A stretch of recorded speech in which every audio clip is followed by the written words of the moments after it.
네, 아는 기자 정치부 김유빈 기자 나왔습니다. 자, 김 기자, 윤영찬 민주당 의원 경선시켜주겠다. 이건 무슨 의도가 있는 겁니까?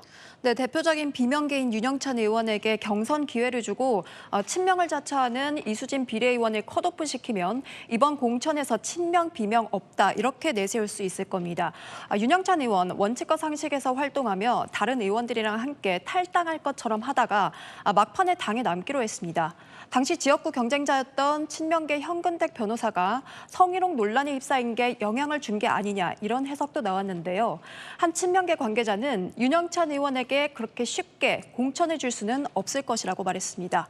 그래서 윤 의원을 경선에서 확실하게 탈락시키려는 의도일 가능성 배제할 수 없습니다. 당 안팎에선 실제로 윤영찬 의원에게 맞설 3번 타자를 물색 중이라는 얘기도 들리는데요. 앞서 윤영찬 의원에게 맞서려던 현근택 변호사가 불출마한 뒤 이어서 이수진 의원이 나왔습니다. 그런데 이수진 의원도 정치자금법 위반 혐의로 재판을 받고 있거든요. 공천 주기가 당 입장에서는 상당히 부담인 상황입니다.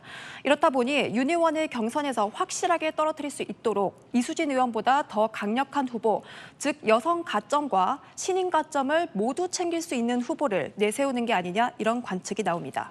아직 이 의원 같은 경우에는 컷오프가 확정된 게 아니니까 지켜봐야겠는데 임종석 전 비서실장은 어떻게 되는 겁니까? 네, 당 핵심 관계자에 따르면요. 임종석 전 실장한테 중성동갑 전략공천은 안 준다는 입장 다시 한번 분명히 했습니다. 중성동갑은 홍익표 원내대표가 지역구를 서초, 을로 옮기면서 전략선거구로 지정됐는데요. 전략공천을 받거나 당에서 전략 경선을 시켜주지 않으면 출마가 불가능한 지역입니다. 민주당은 공천을 주긴 줄 거지만 대신 서울 송파갑 같은 험지를 가라 이렇게 압박하고 있는 상황입니다. 그렇군요. 제3지대도 녹록치가 않아 보입니다. 개혁신당 갈등이 점점 커져가는 모양새입니다. 네, 그렇습니다. 이낙연 대표 측 김종민 최고위원은 오늘 긴급 기자회견을 열고 이준석 공동대표를 작심 비판했는데요. 한번 들어보시죠. 선거운동의 정권을 위임해달라는 얘기였어요. 이준석 대표가 제일 선수다. 정권을 주겠다. 이것도 지휘입니다. 단서. 위험할 수 있으니 사이드 브레이크 하나는 잡자. 요약하면 이준석 대표가 정권 위임을 요구했고 이낙연 대표가 제동을 건 상황입니다. 어제 오늘 당이 깨질 듯한 분위기까지 흘렀는데요. 어제 이준석 대표가 예고한 긴급 기자회견 돌연 취소됐고요.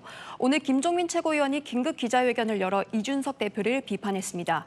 회견이 끝나자마자 이준석 대표 측이 반박 입장문을 내면서 갈등은 계속되고 있고요. 결국 이 전권 요구가 문제가 된 건데 이 정권이라는 게 뭡니까? 네, 양측 다 겉으로는 총선 지휘에 대한 전권을 얘기하고 있습니다. 하지만 사실 전권, 비례대표 순번 배치 문제와 직결됩니다. 양측이 부딪힌 시작점을 보면요. 바로 비례대표로 출마하려는 배복주 전 정의당 부대표에 대한 공천 배제 여부가 문제가 됐습니다. 이준석 대표는 공천 배제를 공표하자고 했고 이낙연 대표는 절차에 따라야 한다고 맞서고 있는 상황인데요. 지역구보다 비례대표에 특화된 개혁신당 특성상 전권을 가지는 측이 비례대표 배치 권한도 가질 여지가 있습니다. 양측 다 한 발도 물러설 수 없는 까닭이죠. 녹색정의당이 민주당이 주도하는 이 통합비례정당에 불참하겠다, 빠지겠다 이렇게 얘기를 했습니다. 그 이유가 뭡니까? 네, 먼저 녹색정의당을 보면 녹색당과 정의당이 비례대표 의석 확보라는 공통된 목적을 위해서 총선을 앞두고 전략적으로 결합한 당입니다. 녹색당과 정의당 일부 의원들은 잘못하면 민주당 이중대가 된다, 정치개혁을 스스로 배반하는 길이라며 통합비례정당 참여를 반대하고 있는데요. 통합비례정당에 들어가서 진보당, 새진보연합 등과 지분 경쟁을 벌여야 하는 것도 부담으로 작용했을 수 있습니다. 정의당 내부에선 최근 정의당의 지지율을 고려하면 통합비례정당에 참여해야 한다는 현실론도 제기가 됐는데요. 현실보다는 명분을 선택한 것으로 보입니다. 지금까지 아는 기자였습니다.